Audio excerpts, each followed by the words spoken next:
a lesson to us today, which is beyond the question of Zionism. This is Europe of the Enlightenment.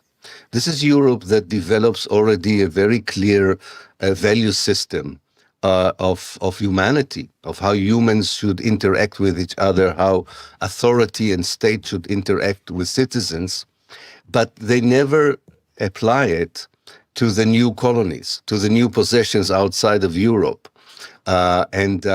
This almost seems like they can really be themselves without the burden of enlightenment outside of Europe or outside the United States, or when they establish the United States. And this is also in the case of Zionism. Zionism, or the ideologues of Zionism, really believe that they also subscribe to universal values. In their case, much more towards socialism than liberalism to begin with. And yet, from a perspective of socialism, they should have treated all the people as equals.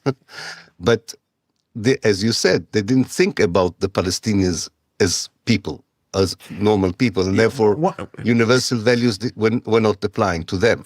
It is an amazing thing, actually, to look back at the Enlightenment great philosophers who invented the idea of universalism, secular universalism, let's say. And Immanuel Kant, for example, the great philosopher of Germany at the end of the 18th century, he was a true universalist, but an outright racist at the same time. Even Karl Marx had been affected by every person is, of course, a person of his own period, and you cannot escape it in many ways.